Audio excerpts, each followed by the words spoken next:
the challenging part, is that we have many people of goodwill working in Catholic schools, many who have excellent credentials to be teachers, to be educators, to be principals, but many of them who are considerably younger than me have not had the experience that I did, which was first having religious as teachers, then my first teaching positions teaching alongside religious. Yeah.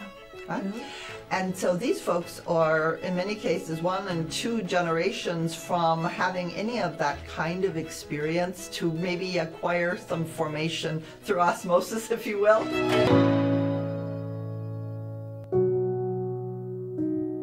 Welcome to Mind and Heart, and I'm Sister John Dominic, and I'm so happy for this show today. And one of the things that I am passionate about is Catholic education. So my guest is Dr. Mimi, who she told me that everyone understands her as being Dr. Mimi, the Professor Emeritus from Catholic University of America. And she has spent how many years in Catholic education?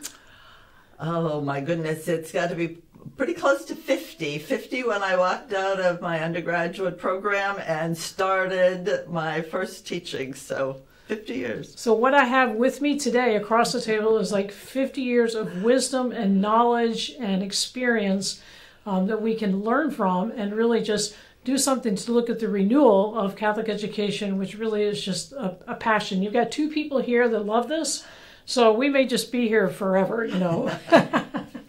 So if, we can't go, if we were to talk about this and to go back, 50 years, that would be a long thing, but let's take what's kind of come to the surface over the years of your experience, and if there was one topic that you would just be like, I would love just to talk about this during this time together, what might that be? Well, I think I would have to gravitate toward contemplative leadership. It's been the concept that I've spent probably, I could say, the last 30 years developing and really working on evolving it to a place where I won't say it's done, but it's certainly, even I understand it better than I did when I started. Yeah. So when you say it's not done, it's never going to be done. That's how all of us roll. We always think, there could be one more thing we could, pull on. Exactly. So when you say contemplative, so for me as a religious, I hear the word contemplative, and I'm thinking that's time of prayer, contemplative prayer. But I love bringing that, because what that does is it baptizes, an understanding of leader. Because sometimes we can think of leadership or administration in a school like, this is my job, Mm-hmm.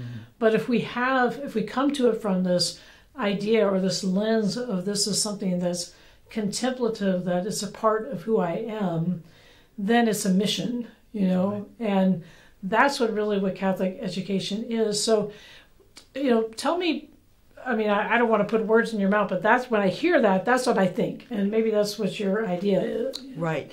Well, I really believe that working in Catholic school leadership is a ministry of the Church. I see it from a vocational standpoint as a calling. And consequently, I've always believed that there was something more than the work as a professional. There's something that distinguishes it beyond a professional educator into this vocational ministry realm. And when I had, over the years, many opportunities to work in schools, it became more clear to me that the concept that we often have used in secular education, called reflective practice, it has certainly a role in Catholic education, but it's not complete. In secular schools, in government schools, we think in terms of what are the foundational principles? Why do we have public education? And it would have a civic purpose. We want to instill democratic values. We want to prepare future citizens. That would be the impetus. So we think about, that's all well and good, and we do that also in Catholic schools, but we also know it's bigger than that. It has I like to use the expression, we're in the saint-making business. Exactly, that's what I was thinking in the back of my mind. I was like, yeah, we want citizens of heaven, Exactly. and then with this idea, with this contemplative lens, like you're saying, contemplative leadership, we're coming in and we're thinking that the souls in front of us are entrusted to us for a purpose, and that's an awesome responsibility. It's a vocation, Exactly. You said, yeah. Exactly. Yeah. So then, for me, the question was, so how do we make that distinction? How do we start to do something that's more unique to our context? And while the language of reflective practice kind of gave a initial framework, it needed, as you said, to be baptized. It needed to be made appropriate for our particular context, for our purpose within Catholic education. Right. And the original concept that I was working from had basically what I would call three types or three kinds of reflection. And the first one had to do with a critical or philosophical kind of reflection. And of course, again, within government schools, that would line up with democratic values. Within Catholic schools, it's like, why are we here? What's our overarching purpose? We need to help instill in our youngsters a Catholic worldview. They have to understand, how do we, as a Catholic, approach a situation, and how would we as a Catholic Christian resolve this situation? So that became like the why, the rationale, is to, as a leader, I may, in the end, make the same decision as my counterpart down the school in PSO1, but my rationale for it would be uniquely from this Catholic worldview.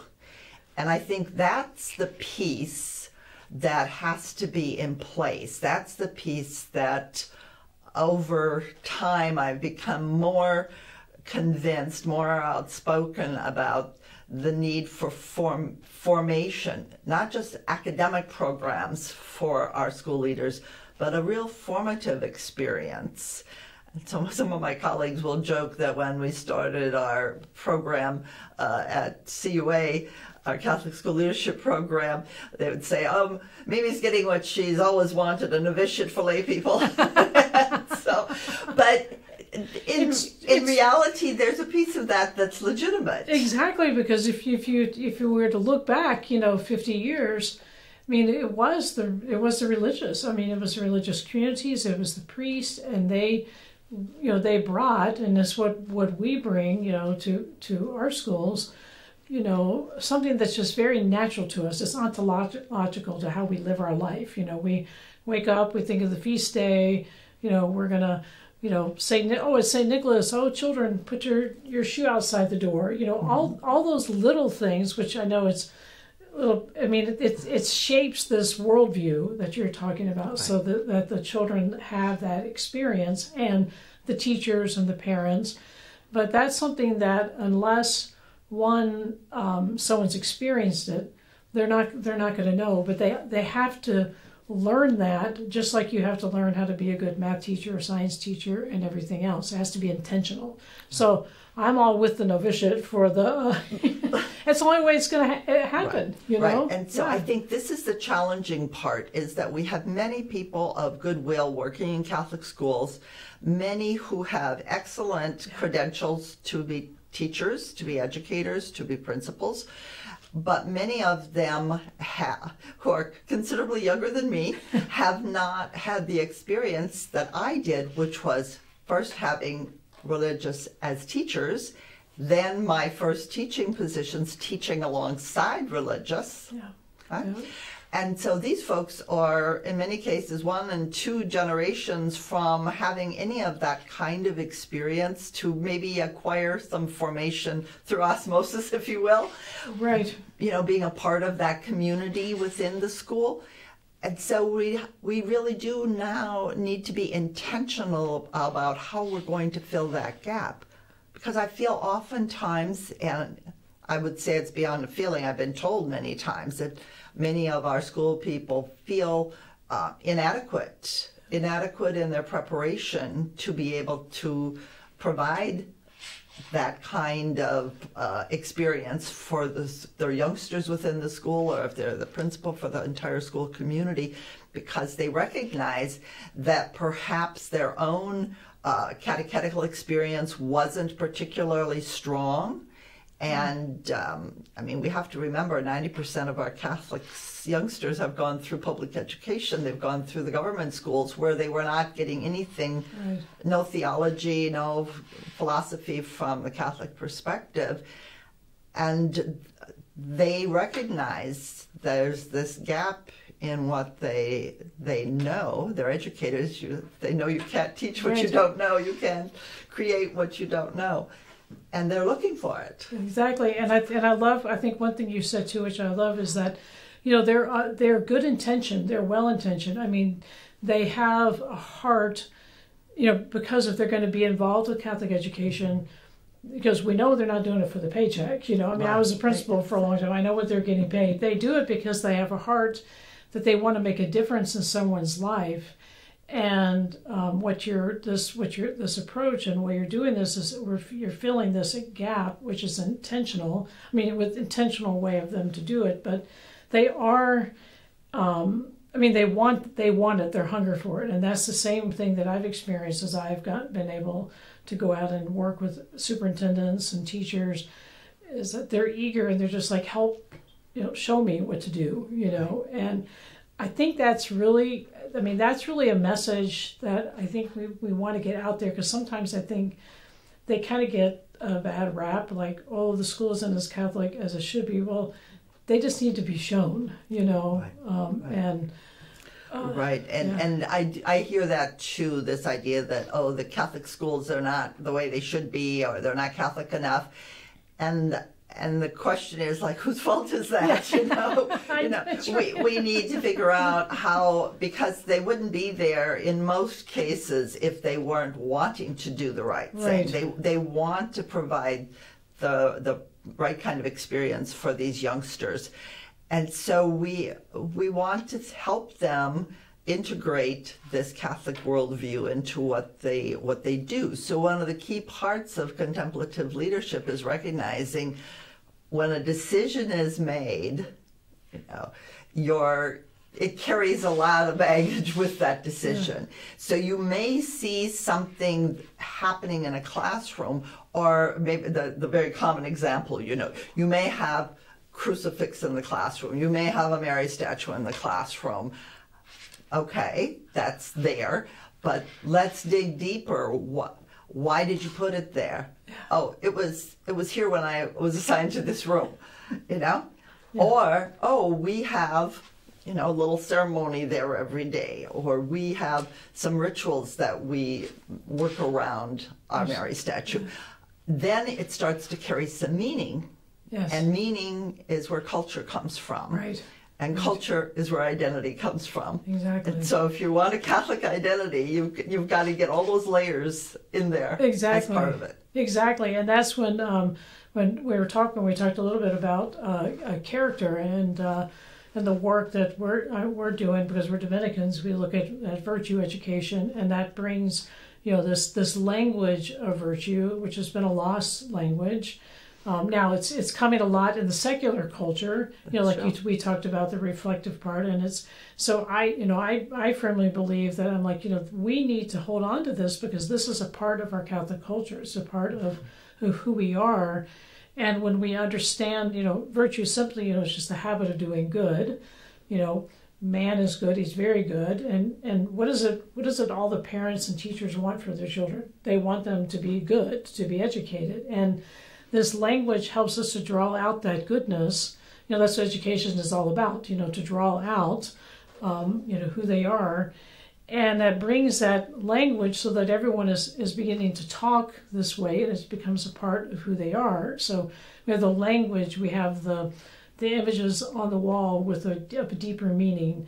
And then, as I'll often say, you know, that the culture changes as people change. So as everyone's moving towards goodness and you're using a positive language with the students or among your coworkers, or sitting down with a parent for a difficult parent-teacher conference, like instead of being, saying he's a little liar, he needs to work on honesty or something, that, I think, just saying that just reinforces what you're saying. So keep going. This is really exciting. Okay. Well, you pointed out something that's very important, is that how language also is a conveyor of culture. Yeah. And so for the school community, and when I think of the school community, I think of certainly the teachers, the youngsters, the staff, the parents, if it's a parish school, the parishioners, the benefactors, it's all those layers have to become familiar with the language that we're using, understand why we're using that language, what meaning it's carrying for us, and then it's easier to do those technical things, and it's easier to start to saying, oh, this is why we have a little altar in each classroom, because you understand why it is. It's not just like, well, that somehow is going to magically make us more of a Catholic school. That there's a whole ethos around it that needs to be developed. And I think certainly language is an important piece of it. Youngsters need to understand when you say a virtue or its meaning and how that is displayed in their daily lives, rather than abstractly. I think too for teachers, the demand in many ways for being a teacher within a Catholic school that's trying to do this is very high, because we're asking them to really witness their faith every day, all day, so that youngsters can absorb that faith.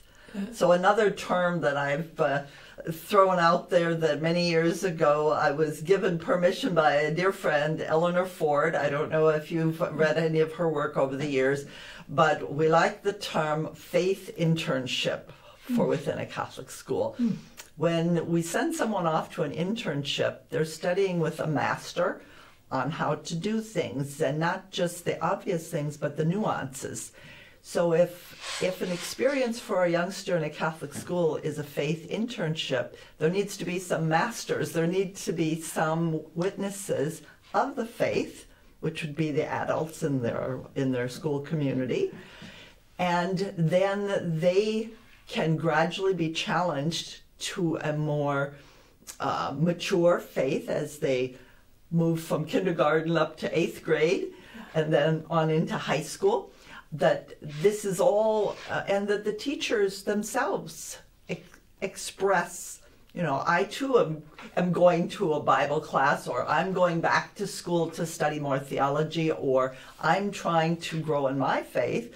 This is what we do. Yeah, exactly. Yeah, because that's one thing I think, in a school building, you could say, a faith, or you could talk about them either being a disciple or a catechist or whatever word we want to use, but everybody who's in a Catholic school touches the children, that are there, all the way, from I always say that the groups of people that know the most about what's going on in the school building are the maintenance staff, because they're there all the time. They're emptying the trash cans, they know everything that's going on, and the secretary, the person who answers the phone, and they know, and their role is just as important as the president or the principal or the theology teacher, and how they interact with those students, because it's so important, they help, the children feel safe. That's one thing I think, a Catholic school environment brings, is a safe environment where they can,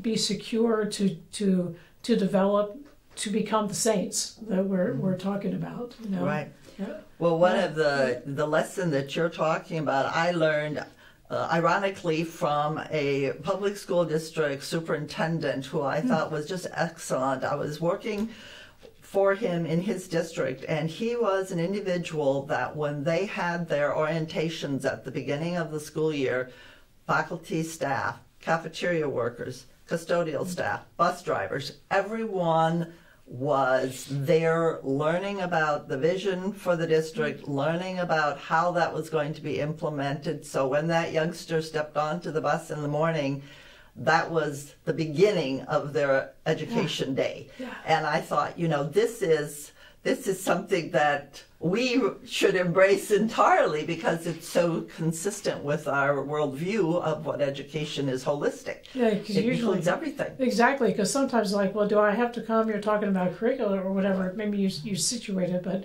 that's awesome. I didn't realize that. You know, that's right. That's so important. Exactly. And I think when youngsters experience this with the adults in their school life, in their school community, it gives a legitimacy to what people are expecting them to do. When we ask them to be virtuous, they're able to see people around them being virtuous, because there's nothing youngsters are better at exposing is the hypocrisy gap. Yeah. they are very aware of anything that people are just saying it, but the teachers are telling them how they should act, but they see two teachers not being very nice to each other over in the hallway. It's that kind of mixed messaging undermines what you're trying to accomplish. So when you talk about the importance of language, you know, once you bring this language in there, then everyone becomes accountable, you know, and you're raising the bar is what you're doing. Absolutely. You know, and it's from the parents and. I always tell people it's not going to make your life easier. Yeah, exactly. it's going to make it more challenging, but it will have one of the features I least like to think of with contemplative leadership. And when I think of leaders, I'm thinking of every adult in the building. It brings a coherence to your life. So the best part for me working in Catholic education has been that I don't have one part of my life that I live in a certain way with a certain set of guidelines, and another part in my professional life. My personal life, my professional life can be coherent in what I believe. And I find that it's been a real blessing for me. And I think that's what we hope to be able to bring to both the youngsters and the staff and teachers in the school. So when you talk about the contemplative leadership, that's the principle of the administration, but then it has that trickle down effect with everyone that's present, you know. And to me, just hearing you talk just excites me. You know, I've been, you know, you watch it and so how has it been received by those people that have kind of gone through this? Right. Well, I have to say that it's been a joy to be able to see the former students who are in leadership positions really implement and embrace the concept and make it their own within their setting, which of course is the only way that anything happens. Is it has to be made their own. And so that's been a real joy to watch that. My husband and I have the opportunity to do a lot of travel around the country pre-COVID, hopefully again now, and getting to visit the schools and the dioceses and the universities where former students are now in positions where they can, you know, really make this kind of a concept of reality is so, you know, it's a wonderful thing. And I think there are many opportunities. Certainly NCEA has been very gracious over the years to highlight this in several publications. There are probably more people out there using it than I'm even aware of, but when I do speak at the convention, people often say that one of the more valuable things is the fact now I have a language to talk to my teachers, and we can all get on the same page where we know what we're talking about and what we mean when we're talking about it.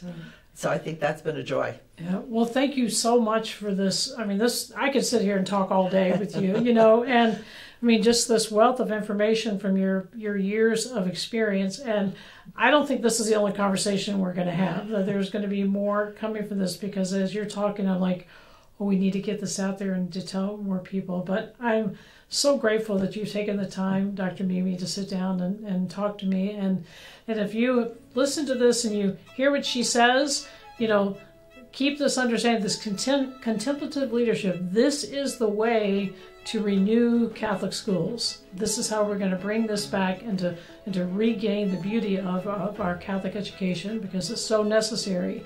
And thank you once again for your dedication and your lifelong support of this. And thank you for tuning in and watching. And remember, pray for this. Pray for the success of contemplative leadership, that this can be the way that we can transform our Catholic schools and raise up saints for all eternity.